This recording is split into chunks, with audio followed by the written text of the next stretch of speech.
All right, welcome to this explainer. I'm so glad you're joining us today because we are going to dive into a totally fascinating shift in how we actually live our lives. You know that one person who literally never posts anything? Maybe it's your best friend or, hey, maybe it's you. While everyone else is scrambling to document their vacation from 5 different angles, they're just chilling, enjoying the trip. And while society kind of makes us feel like they're missing out, recent psychological research suggests there's a massive chance they've actually figured out something the rest of us haven't. So today, we're unpacking the hidden power of not posting.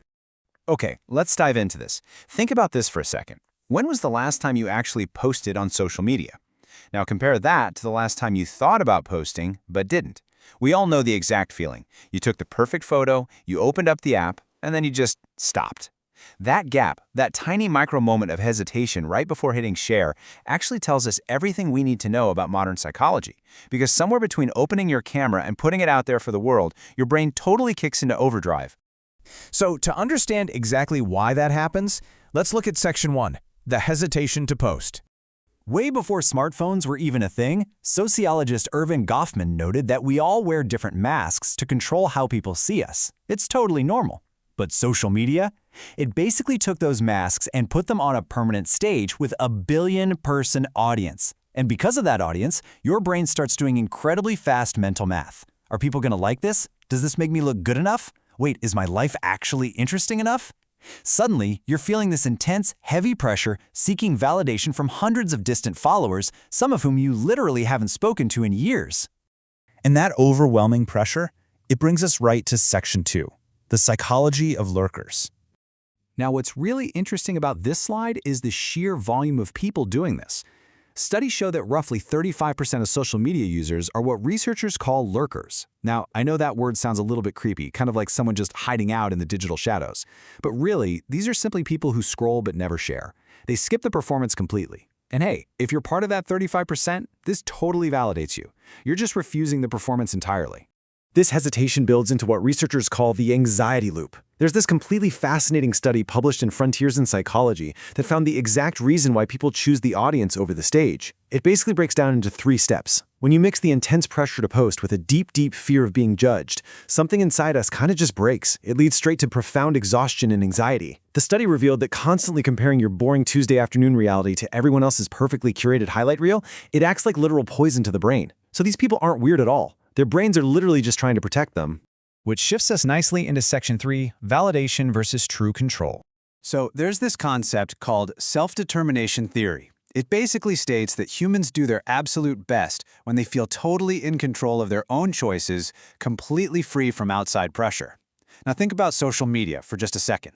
It's pretty much the exact opposite of this theory, right? It's a massive validation machine where your self-worth is literally quantified by likes, views, and reactions. Non-posters are protecting their autonomy. They are flat out refusing to hand their self-esteem over to some random algorithm. And this quote right here, it hits the nail on the head. My confidence doesn't need to come from strangers on the internet. Research consistently points out that highly secure individuals fiercely value their boundaries. They just do not feel the need to broadcast their lives, and their self-esteem is absolutely not tied to the comments section. They prefer to, actually live their lives instead of just filming them. But what about when these secure non-posters still use the apps just to scroll? Let's jump into Section 4, the attention loophole. Okay, here is what's incredibly intriguing and frankly kind of scary. Psychologists have found that your brain still falls for the fake highlight reel. Even when you consciously know social media is completely fake, just scrolling automatically makes you compare yourself. You see a spotless new house or a perfectly lit engagement ring. Even if you know for a fact it took them 20 takes to get that perfect photo, your subconscious simply doesn't care. It looks at it and screams, "They have more than me." Actually, scratch that. It's more like a quiet, nagging whisper that everyone is doing better than you. The damage is already done. People who step back from posting often recognize this trap and just refuse to play. Which brings us to a fascinating behavioral loophole, the platform paradox. Have you ever noticed how many people will happily binge watch a 3-hour video essay on YouTube completely guilt-free, but won't even touch Instagram or TikTok? Why is that? Well, YouTube offers passive consumption and learning without demanding a performance from you. Literally no one is tracking if you posted a life update in 3 months. Instagram and TikTok, on the other hand, demand active performance, quantify your self-worth, and create social anxiety. Non-posters have essentially found the attention loophole. They get the whole shebang, all the entertainment, with absolutely none of the anxiety. And that brings us to our final part, Section 5, the power of privacy. And this brilliantly illustrates the reality of their social lives. 5 real friends are absolutely greater than 1,000 random likes. People who avoid social media might technically have fewer friends on paper, but the research absolutely backs this up. Cultivating a few deep, quality friendships consistently predicts true happiness far better than a massive quantity of shallow connections. 10 real, genuine conversations will always beat 1,000 passive reactions, for sure. So the absolutely crucial point here is how psychologists identify 2 totally different types of self-awareness. Public self-consciousness is constantly worrying, how will this look? It's entirely external. Private self-consciousness is tuning inward to ask, how does this feel? That's internal. Non-posters lean heavily into private self-consciousness. They aren't checked out at all, not by a long shot. They're actually paying much closer attention to their own thoughts, feelings, and core values. They stay incredibly grounded in reality. We can honestly call this their quiet superpower.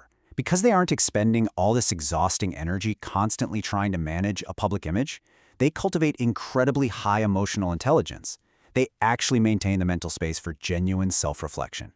Plus, they are highly observant of reality and other people. They easily notice when a carefully constructed story seems a tiny bit off. Ultimately, they build an identity that simply doesn't require an audience to exist. It's a real game changer. And we have to remember this harsh truth. Trying to perform an experience for the internet genuinely ruins it. Just think about how certain deeply human experiences actually get worse when you try to optimize them for an audience. That stunning sunset, it is genuinely more beautiful when you aren't fighting with your phone's camera settings. A profound conversation with a friend is far more meaningful when you aren't in the back of your head mentally drafting a clever caption for it. Which leads us to the grand paradox of this whole system. Social media promised us connection and community, right? But instead, it delivered a massive performance economy, where being real is incredibly rare. The irony here is that the people who opt out are actually rejecting this fake performance economy, so they can find the true real-time connection that social media originally promised in the first place. They're choosing to connect on their own terms, without putting on a show. I want to end this explainer with a powerful, provocative thought for you to chew on. Nobody on their deathbed ever wishes they had posted more. Plenty wish they had lived more. What if the people who don't use social media aren't the ones missing out? What if they're actually the ones who figured it out first? Choosing privacy over posts, choosing depth over followers, and choosing to be completely present over performing isn't antisocial at all. It might honestly be the ultimate form of self-respect. Thanks so much for joining me on this explainer. I really hope this helps you see the quiet ones and maybe even your own scrolling habits in a completely new light. Catch you next time.